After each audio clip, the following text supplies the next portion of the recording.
And so what do we do on Shavuot? Eat dairy, right? That is the age-old question that every rabbi gets asked around this time. Rabbi, why do we eat dairy? And I could be Tevya and just say tradition, and that would be enough. But there actually are some interesting notes about this. So I figured for today, for a little bit of a pre-Shavuot learning, that we could actually figure out traditionally what some sources actually might be for why Shavuot and dairy are linked together. And so you'll see on the source sheet, hopefully you appreciate the humor in the title of Let Them Eat Cheesecake. Let them eat cake. Hopefully you are familiar with that saying. So why do we have the custom of eating dairy on Shavuot? So what we're going to kind of do here is we are going to look at the different sources, and I'm going to see if you have ideas as to why that source is on this sheet. And some of them may be a little bit more obvious, and some of them are definitely out there, as the rabbis like to be sometimes. So, Exodus 3:8. I have come down to rescue them from the Egyptians and to bring them out of the land to a good and spacious land, a land flowing with milk and honey, the region of the Canaanites, the Hittites, the Amorites, the Perizzites, the Hivites, and the Jebusites. So, why? Why do we think this is brought down here? Why is this source number one? This is the audience participation part where we get involved and we talk. The milk and honey, great. But we have other places, as you'll see later on, with milk and honey. So we need to sometimes bring in other rabbis to help explain why this particular verse was brought down. So Rabbi Sternbach, who was the VP of Israel's rabbinic court, says that prior to the Torah sort of being given to us, there was this idea that milk was viewed as being part of a live animal. And if we remember sort of our halacha from kashrus, you cannot eat something that's alive. You can't eat a live animal. And so, since it says here that a land flowing with milk and honey, this was now deemed, when we received the Torah, that, dairy and milk is actually permissible. It is not part of a live animal. And that comes from here where we first see this idea of Israel being described of a land of milk and honey. So that's one interpretation. Again, kind of out there, but one interpretation. Next, Song of Songs. Sweetness drops from your lips, O bride. Honey and milk are under your tongue. And the scent of your robes is like the scent of Lebanon. All right, so again, yes, we see milk and honey. But what does this mean more so? Because we can't always double dip, even though we have milk and honey here, mentioned prior. So what might be the reasoning here? What do we think? Could milk or honey be a symbol for something? Because if you know the book Shir Shirim, it is a very symbolic book, right? It's talking about sort of this idea of, as the rabbis interpret it, as a relationship between God and Israel, sort of this love song or love book between the people Israel and God. So, if we are now using metaphors, what might milk or honey, let's go with milk since we don't eat so much honey on Shavuot, but what might milk be? Purity, okay.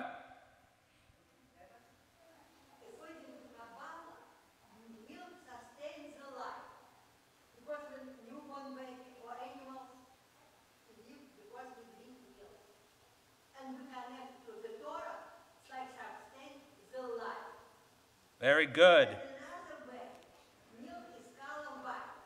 What is the color? Is it come from color white? It means all the beauty in the life come from Torah. It's according to Kabbalah.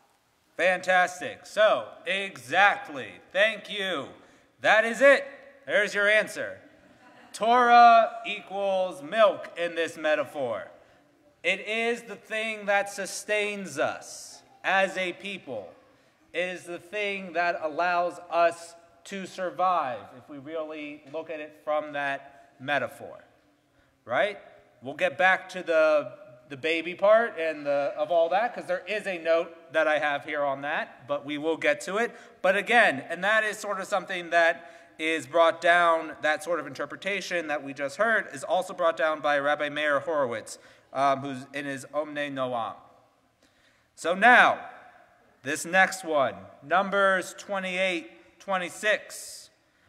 It says, on the day of the first fruits, your feast of weeks, Shavuot, when you bring an offering of new grain to the Lord, you shall observe a sacred occasion. You shall not work at your occupations. All right. So, where's the milk in here? Don't cheat and look at the note at the bottom.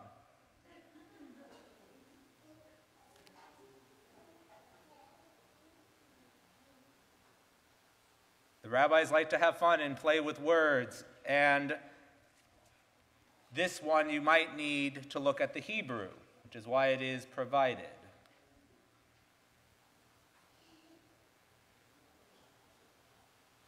So now, this one is more out there, so I'll bring this one to you. So if you look at this, right, it's talking about what you are to bring for your offerings, right? This is what you're going to bring during the Feast of Weeks, right? What are you going to bring? Mincha chadasha ladonai b'shvotechem. If you are to take the first letter of each of those words, you get a mem, chet, lamed, va, or bet in this case, which comes out to spell mechalav, from milk. So you take the first letter of each of those, and then you get from milk. And then, sort of what was discussed earlier, there's also a teaching that at Sinai, when we were receiving sort of the Torah, the Israelites were sort of viewed as being as innocent as babies. And then that is sort of the case that it would be logical then, if we are viewed in that time as being as innocent as babies, or being viewed in that way, that, of course, then dairy, really milk in this case, would sort of be the logical food associated with Shavuot. Okay, so now we're going to go back to the Kabbalists. And the Kabbalists and other rabbis really love Gematria. So, what is Gematria? I'll open this one up to somebody from the crowd. Numerical value, fantastic, right? It is the numerical value that each letter has, right? Every letter in the Hebrew alphabet has a value, right? So Aleph is 1, Bet is 2, so on and so forth. So you'll see then on the reverse or second or third page, I don't know, something went wonky with the copying, but the next page that there are words, you will then see that Kabbalistic views would have us look to the Gematria, right? The method of interpreting the scriptures by computing numerical value of words. So based on those of their constituent letters. So chalav, the word for dairy or milk. Chet, we have 8. Lamed, 30. Bet or bet, 2. What is 8 plus 30 plus 2? 40. 40 was the number of days that Moses spent on Mount Sinai receiving the 10 Commandments and other teachings. Right? So again, we start to see the way that dairy is sort of woven into our text in fun and different ways. And now there's sort of the last main source that I'm going to bring down, sort of talks about what was sort of going on in the moment, right? What was happening in the moment that they just had received the Torah. And we have in the Mishnah Brura, and the Chofetz Chaim talks about this. It says, dairy foods. A correct reason for this, that when Bnei Yisrael, the children of Israel, stood at Mount Sinai and accepted the Torah, and they went down from the mountain to their homes, they found nothing to eat immediately except for dairy foods. Well, how do you know this, rabbis? Well, it says, because for meat they would need much preparation to slaughter with a checked knife, like Hashem had commanded.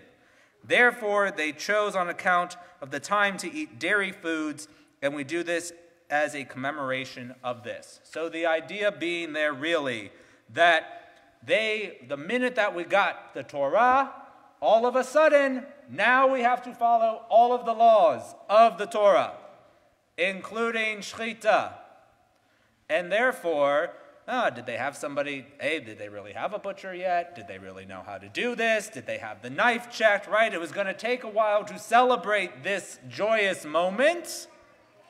And so therefore, they said, go get the milk and cheese. We'll celebrate it a little bit faster, right? It was out of sort of this necessity that they weren't yet ready to be able to eat meat. So, right, those are sort of the sources that we see from our tradition that talk about that. But then, right, you could then ask me, well, Rabbi, you're a vegan. Or maybe you're lactose intolerant. What do I do to try and commemorate this holiday still in a fun way with food, as we as Jews kind of like to do?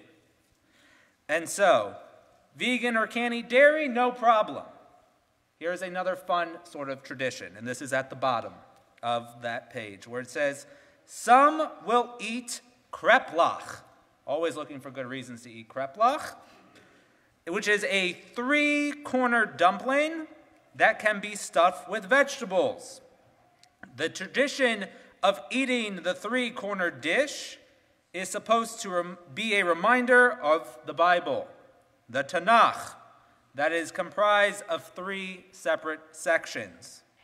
Also, there is a traditional view is that the whole Bible was given to Moses, the third child, and then Moses was only able to receive it after 3 days of preparation, which coincided with the third day of the month. So, we see that three-cornered, three-sided things are not just meant for Purim, but we can also enjoy them on Shavuot, should you not be such a fan of the dairy. And so, again, the reason I brought this to you all is I find it fascinating that we have these different traditions throughout all these holidays. And sometimes, again, we all sort of go with the Tevye answer of, because my mother did it and her mother did it, and so this is why we do it. And as I've gotten to sort of be raising Arya, just because is not a good enough answer sometimes for children. So I figured that just because is also sometimes not a great answer for adults. And so I hope that you sort of enjoyed this little lighthearted learning. Now, next year I don't expect from anybody that's in this room for you to ask me, well, why do we eat dairy?